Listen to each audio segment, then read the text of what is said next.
2.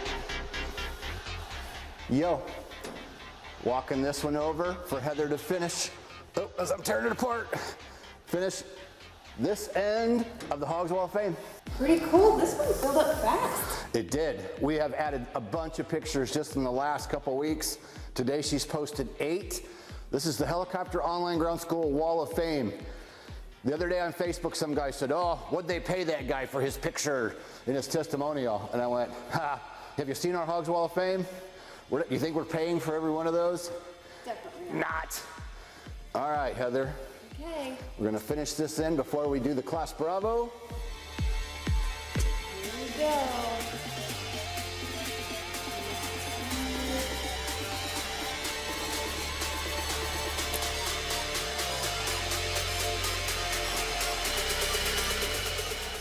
Boom. All right, very nice. So we're gonna roll the Class Bravo and then we'll be back. Heather's gonna move over and we're gonna start a new panel down there. So enjoy the Class Bravo from our operations manager, Brian Rutledge. Let's roll that now. This presentation is going to be on Class B airspace, Class Bravo airspace.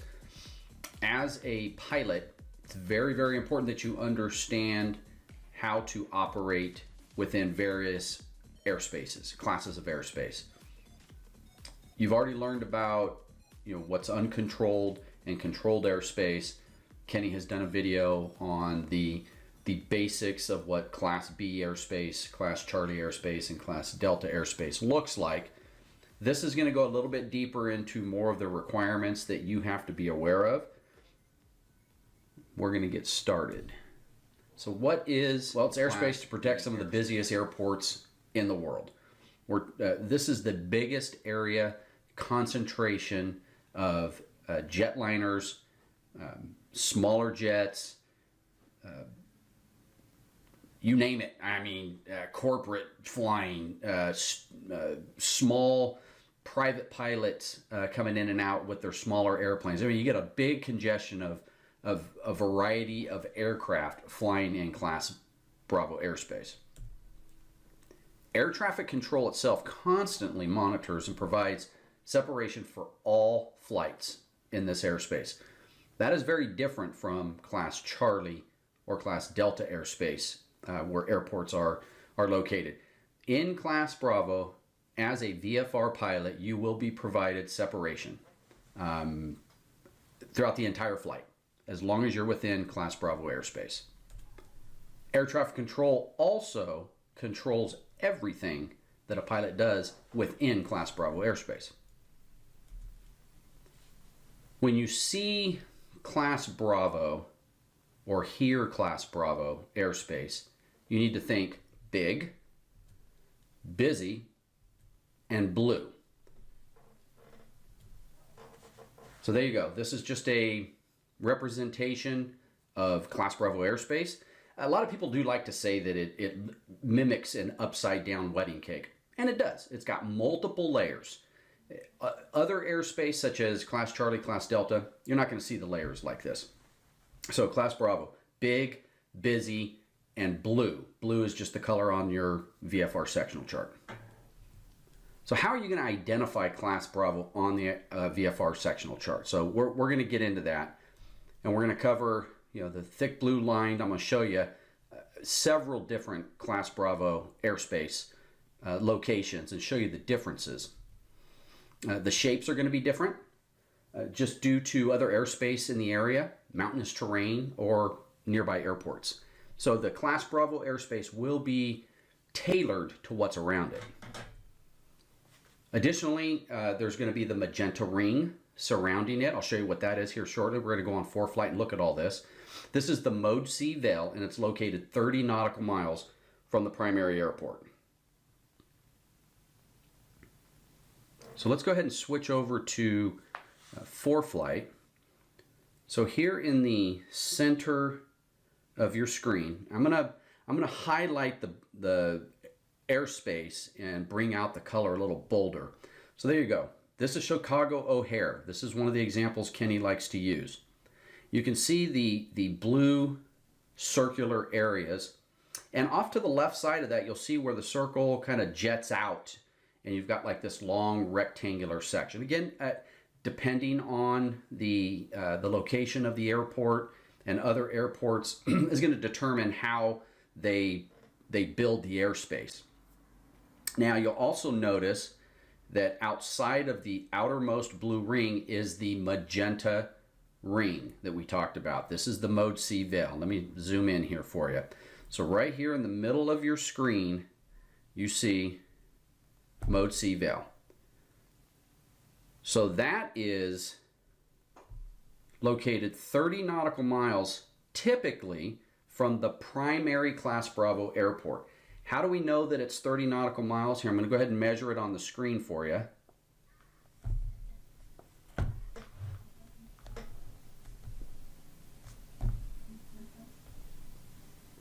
So if I drag out to the magenta ring and to the center of the airport, you can see that we're sitting right at 30 nautical miles. Okay? So, and that goes all the way around the entire airport. Now, I said that some of the Class Bravo airspaces are shaped a little differently. So let's move over to the San Francisco area. And again, only the dark blue outlined areas. See, that one's not really shaped circular. It's got some rough edges to it, some turns, more smaller sections within it, because there are a lot of airports around San Francisco, Oakland, Hayward, San Jose. There's a lot of airports in there that offer instrument approaches, so that's why this one is designed that way. We'll move over to another one. Let's go down to Southern California, and you'll see Los Angeles. Again, the blue outlined areas in the center, not circular. A lot of hard, sharp edges. Again, just due to the way the instrument approaches and all the various airports that are around, that's how they decided to build Class Bravo in this area. Then we'll look at one more. Let's go over to, we'll look at Las Vegas. Here we go. Las Vegas, more in line with the way Chicago O'Hare is, somewhat circular. You'll notice on the left side that Class Bravo is cut off. It does not continue around. That's just due to the mountainous terrain. So again, varying shapes of Class Bravo due to other airspace in the area, mountainous terrain, and nearby airports. So how do we identify the vertical limits in Class Bravo? We've identified we'll call it the horizontal limits. That's what all the dark blue lines are and how they're cordoned off into areas. That's going to be your horizontal limits. But what about the vertical limits? Here we'll just stay here at Las Vegas, and we'll go into what these numbers mean in each one of these different sections of the Class Bravo airspace where it's cordoned off. So the vertical limit itself, there's going to be two sets of bold blue numbers. The top number is your ceiling, and it is in hundreds of feet. And the bottom number is going to be your floor of that airspace, of Class Bravo airspace. It will also be in hundreds of feet MSL. Another one that you'll see is SFC, and that indicates Class Bravo begins at the surface. You're going to see that right next to the primary airport. So as we zoom in, you will see SFC with 100 over it. That is telling you that Class Bravo starts at the surface and goes up to and includes 10,000 feet MSL. So now let's move out just a little bit. Let's go to the left, and I'll highlight it with my marker here. This is telling you this in this area, the floor of Class Bravo begins at 4,000 feet and extends up to and including 10,000 feet MSL. One more to the left. You're going to see 55, so that's 5,500 feet is where Class Bravo begins, and it goes up to and includes 10,000 feet MSL.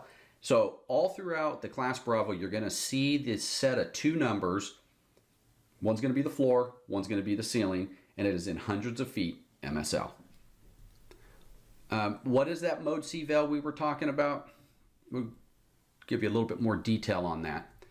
So it is not part of Class Bravo. So this magenta ring that says Mode C Veil, right here, goes all the way around the airport, or around the Class Bravo here, it is not part of Class Bravo. However, it requires that when you're operating within 30 nautical miles of the primary Class Bravo airport, you have to have a couple things. One of those is altitude encoding transponder, so a transponder in your aircraft that can put out altitude information, and you have to have ADS-B out, automatic dependent surveillance broadcast, and it has to be out from your aircraft so that ATC can see your speed, your location, and your altitude. Other aircraft that have ADS-B in can also see that information. Now, we have a separate video that covers all of ADS-B, what it is, why we have it, but think of it this way. It is an added layer of protection for air traffic control and other aircraft to see you, and for you to be able to see them if you have ADS-B in. But the big thing is everybody has to have ADS-B out if you're operating within 30 nautical miles of a Class Bravo airport from the surface up to 10,000 feet. That's where you're going to need these two items. The Mode V, like I just said, Mode C Veil, it does extend from the surface to 10,000 feet. Now, what are your requirements to enter Class Bravo airspace? First and foremost, the most important, you must hear the words cleared to enter Class B airspace, or you'll hear cleared to enter Class Bravo airspace. If you don't hear that, or maybe you hear stand by, so you've requested to enter Class Bravo airspace and you hear stand by, or you hear something other than cleared to enter Class Bravo airspace, do not enter that airspace. You will violate the airspace. Very important, cleared to enter Class Bravo airspace. What equipment do you need? You have to have a two-way radio. It's the only way you can request to enter. It's the only way they can tell you that you're cleared to enter, and then you have to maintain radio communication with air traffic control the entire time.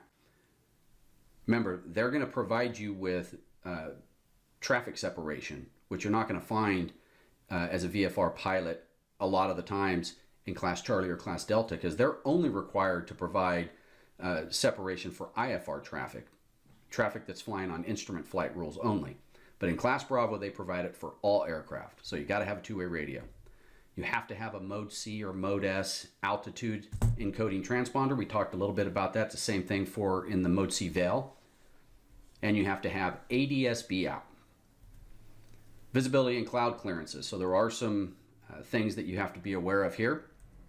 You have to have at a minimum 3 statute miles of visibility, but you can remain clear of clouds day or night. Now, what is clear of clouds?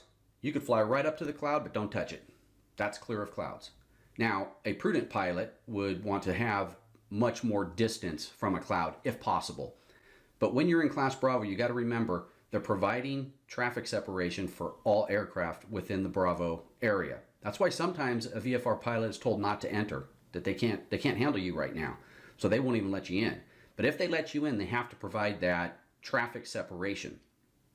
So because of that, you have an extra set of eyes that's looking out for you. That's the other reason you have to have the ADS-B out. All aircraft, so they can see every single aircraft on their radar screen that they're in charge of that's inside that Class Bravo. So visibility 3 miles and clear of clouds. Now, we still have to remember about basic VFR, even when we're operating in Class Bravo. So in Class Bravo, airspace that starts at the surface, you as a VFR pilot can fly when the ceiling, cannot fly when the ceiling is less than 1,000 feet AGL or visibility is less than 3 statute miles. That is basic VFR. So if you're trying to depart from Class Bravo and the ceiling is less than 1,000 feet or the visibility is less than 3 statute miles, then you can't fly. However, they do have special VFR, and we talk about this in other video, what special VFR is. Anytime the basic VFR weather minimums are below, you can request special VFR in Class Bravo. However, there's no guarantee you're going to get it. So if instrument approaches are being used at the airport where you want to either get special VFR into or out of, you're probably not going to get it.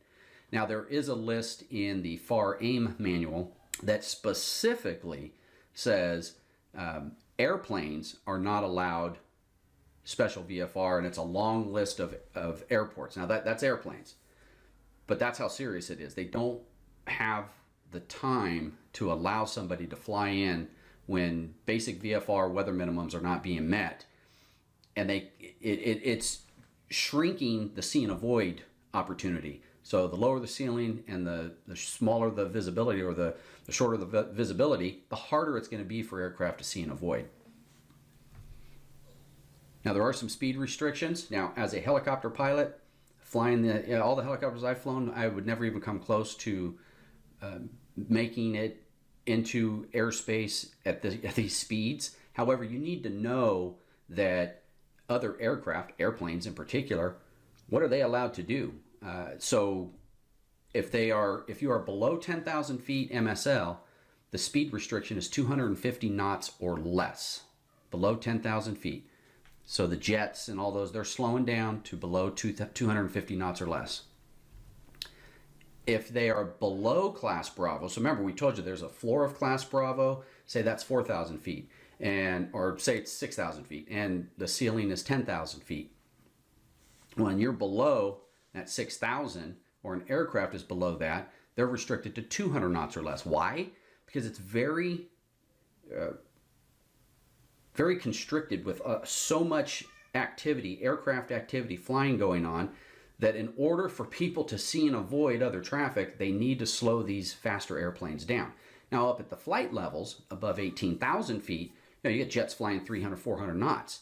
Well, they can't do that below Class Bravo or below 10,000 feet. They have to be slowed down so that they can see and avoid other aircraft, and other aircraft can see and avoid them. Student pilots in Class Bravo, only allowed in certain Class Bravo airspace locations, not all of them. And if it's an airport in Class Bravo airspace and you're in training and they do allow it, then your instructor has to train you in the operation and the requirements to be in Class Bravo airspace. Must take you and physically fly with you in Class Bravo. You then must have an endorsement from that instructor that allows you to fly into Class Bravo airspace as a student pilot. There is a long list of airports that do not permit solo students or sport pilots or recreational pilots. And that's in Appendix D to Part 91, Section 4. And if you're curious what that is, let me just pull it up here real quick for you. Show you where we find it. So if you go to Part 91, look on the left side of the screen, Part 91, go all the way to the very end of Part 91, and you'll see Appendix D to Part 91. And we'll go to number 4. So it says locations at which solo student sport or recreational pilot activity is not permitted. You got all these airports: Atlanta, Georgia, Boston, Joint Base Andrews, Chicago O'Hare, Dallas Fort Worth, Los Angeles, Miami, Newark, John F. Kennedy, LaGuardia, San Francisco, and Ronald Reagan National Airport. So there's a long list of those that student pilots are not allowed to fly in. That sums up what you need to know about Class Bravo airspace. The big takeaways from this: you must hear the words "cleared to enter Class Bravo." If you do not hear those words, do not enter. You will violate the airspace. Become proficient with all of the airspaces. You need to understand these not only for your written test, but for your check ride and for your oral examination during your check ride. But once you become a private pilot, you really need to understand what you can and can't do in different airspaces. And so we hope that you will take the information that you learned here, apply it, and we will see you in the next video. All right, now we're ready for Heather's picture on the other end of the HOGS Wall of Fame. And here we go.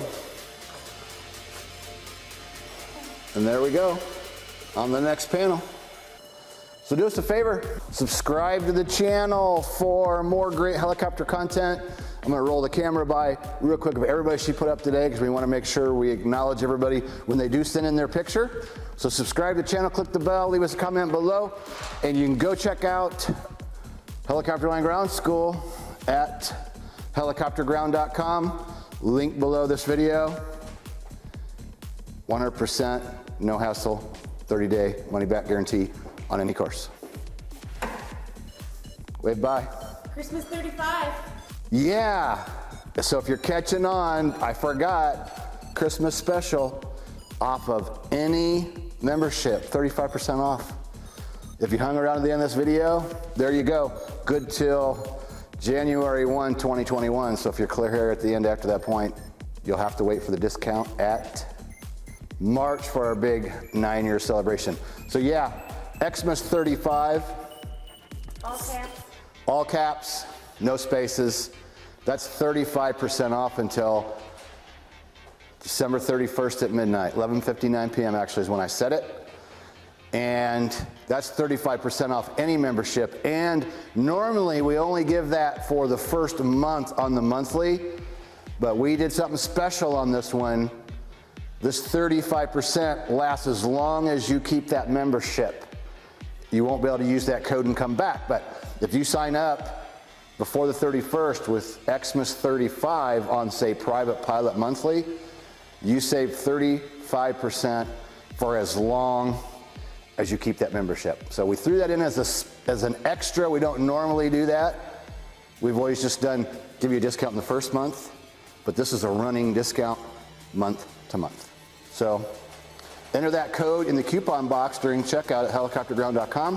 When you click apply, it shows you what you'll pay per month. You can keep it as long as you like. You can cancel anytime. And you can unsubscribe yourself anytime. Just go to settings, upper right-hand corner, depending on what device you're on, go to settings, click the credit card, and you cancel the payment. Or if you sign with PayPal, you click PayPal, takes you to your PayPal account, and you go in there and find recurring accounts and find the one you want to cancel, which would be Helicopter Line Ground School. Click that, and that's how you unsubscribe anytime you like. So, one last shot for the HOGS Wall of Fame. Merry Christmas, everybody. See you in the next video. Because we're weirdos.